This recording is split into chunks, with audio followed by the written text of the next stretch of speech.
السلام عليكم ورحمة الله تعالى وبركاته. إن شاء الله تكونوا كامل بخير وصحة وعافية. كما تعودنا دائما نبداو لا فيديو تاعنا بالصلاة والسلام على رسول الله عليه أفضل الصلاة والسلام. كما راكم تشوفوا المكونات راح نشارك معكم المحشي، لكن راح نشارك معكم هذه المرة طريقة الحشو. أكيد كامل تعرفوا تحضروا المحشي، لكن راح نشارك معكم طريقة الحشو المصري، يعني طريقة المحشي المصري. هنشارك معكم الخلطة إن شاء الله تنال إعجابكم، بقاو معايا إلى آخر الفيديو. وهنا كما راكم تشوفوا راح ندير معكم خضر مشكلة. عندي طماطم، عندي الفلفل الأخضر، عندي كورجيت، عندي بطاطا، باذنجان. وهنا هذا هو سر المحشي المصري ولا الخلطة السحرية. عندنا ربطتين شبت اللي هو البسباس معروف في المغرب العربي، وعندنا الكزبر، وعندنا معدنوس. بالنسبة للبهارات عندنا فلفل أحمر، عندنا كزبر ناشف، راس الحانوت، القليل من الفلفل الأسود والقليل من الكمون، وأكيد الملح. هنا كذلك راح نحتاج الرز المصري. أنا استعملت 3 أكواب، ممكن كل واحد يستعمل على حسب الحشو ولا كمية الخضار اللي راح يستعملها. عندي نص قرن فلفل أخضر مقطع، عندي بصل أخضر، هذا راح نخليه في آخر الحشو، مانيش راح نطيبه، يعني في الآخر راح تشوفوا الطريق، يعني المقادير أو طريقة التحضير. عندي 3 فصوص ثوم، طماطم مصبرة، هنا باقة صغيرة تاع النعناع، طماطم، وعندنا كمية كبيرة من البصل، حوالي 4 حبات كبار مفرومين. هنا كما راكم تشوفوا في الطنجرة حطيت كمية من الزيت، وراح نضيف عليها البصل ونخليها تتقلى جيدا حتى تذبل.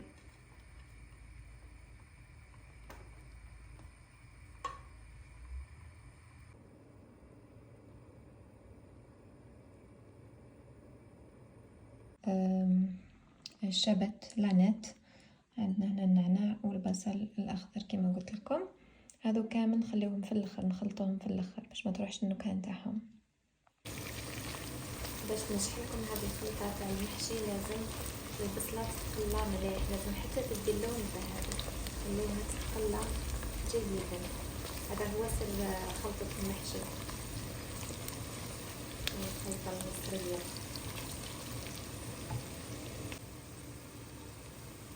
هنا تبدا البصله تدي اللون ذهبي، نبدلها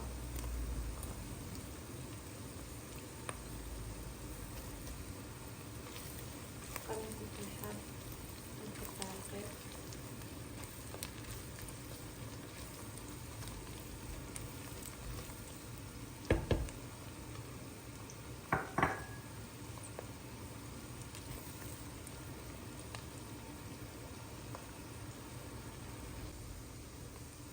نديرو 2 ملاعق كبيرة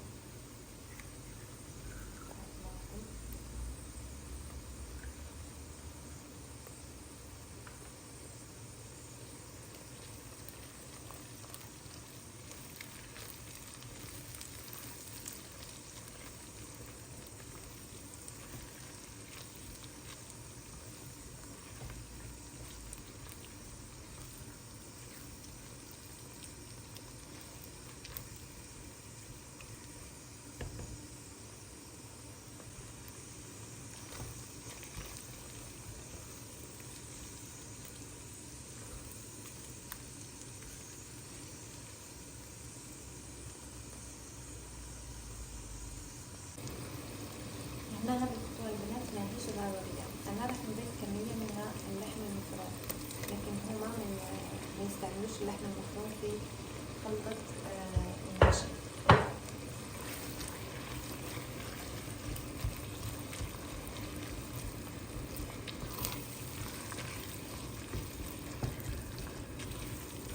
يعني هذه الخطوة تقدروا تستغنوا عليها تماما. كنت قادرة نخليها هي آخر شيء، لكن من الأحسن اللحم تتقلى مع البصل، ولهذا أنا حطيتها في هذا الوقت، لكن تقدروا تستغنوا على هذه المرحلة نكملوا باقي الخطوات كما راح تشوفوها معايا من بعد.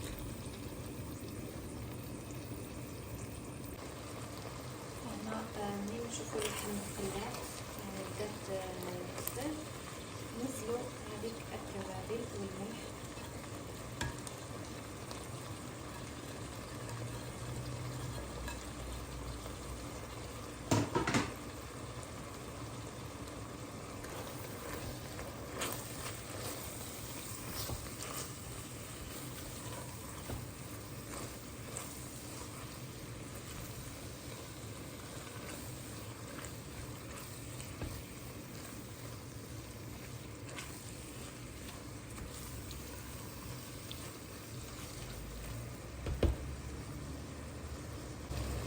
هنا راح نزيد قليل من الفلفل الأحمر الحار على حسب الرغبة.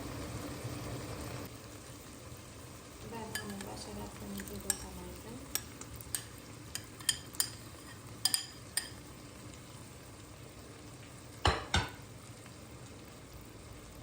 نضيف الثوم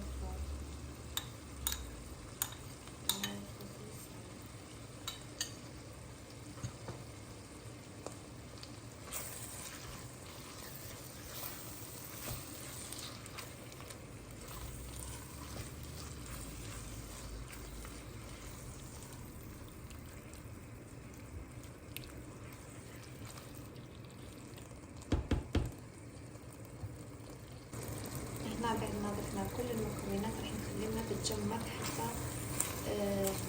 تبخر كامل السوائل.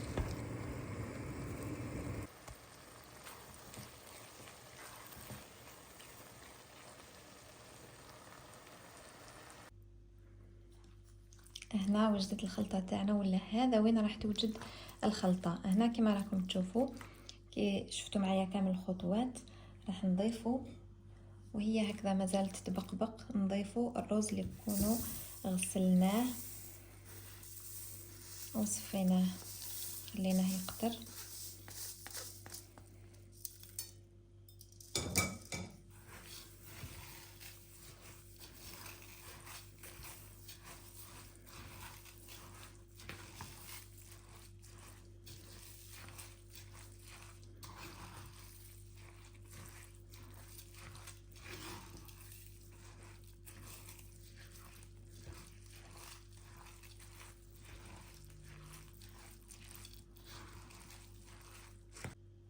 هنا كما شفتوا بعد ما ضفت الرز اللي كنا غسلناه وقطرناه مليح نضيفوا بصل اخضر. تقدروا تضيفوا البصل العادي يعني، بصح هذا البصل الاخضر يعطي لها نكهة مميزة. نضيفوا كذلك القليل من النعناع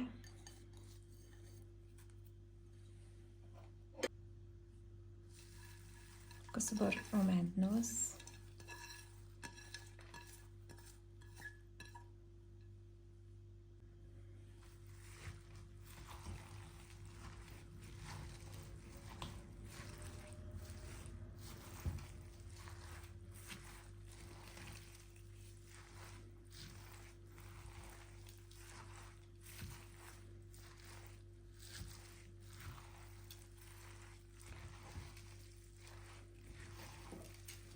من الافضل تكون في وعاء واسع باش تكون سهلة ولا تسهل علينا عملية الخلط.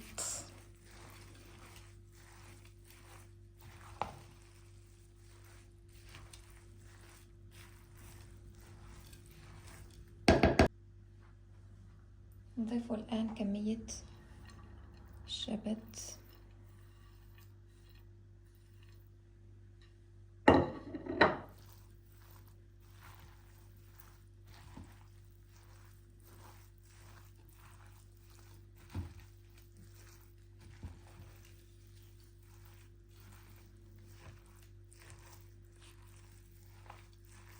بدأت الريحة تطلع، رائحة شهية الله يبارك.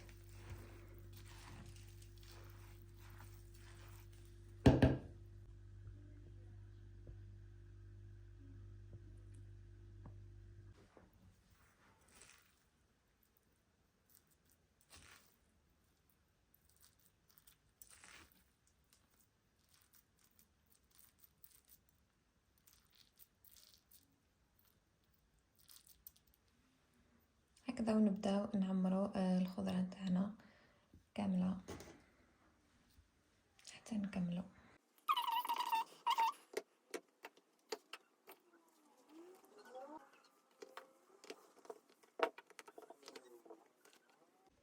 وهنا البنات كملت الحشو تاع الخضره كما راكم تشوفوا. حطيتها في هذه الطنجره وراح نسكب عليها المرق. انا المرق طيبته، يعني هما على الاغلب يديروا مرق الدجاج هذاك الجاهز، لكن حنايا في المحشي نتاعنا المعروف نديرو مرق عادي نطيبوه سواء بالدجاج ولا باللحم.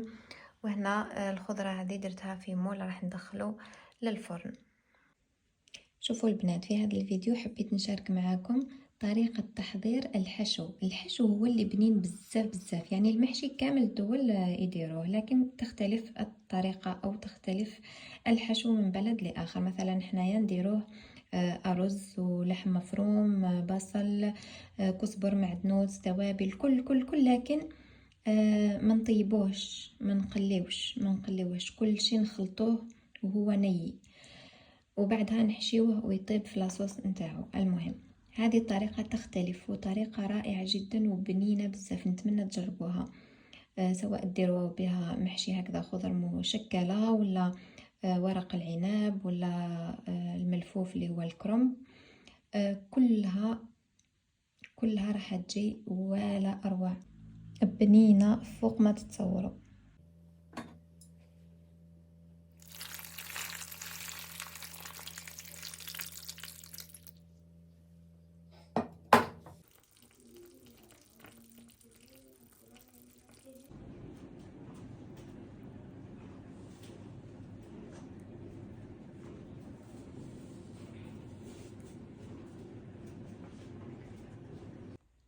وصلنا لنهاية الفيديو صديقاتي، نتمنى يكون نال إعجابكم. ما تنسوش تجربوا هذه الخلطة السحرية، راح تنال إعجابكم متأكدة وراح تدمنوها.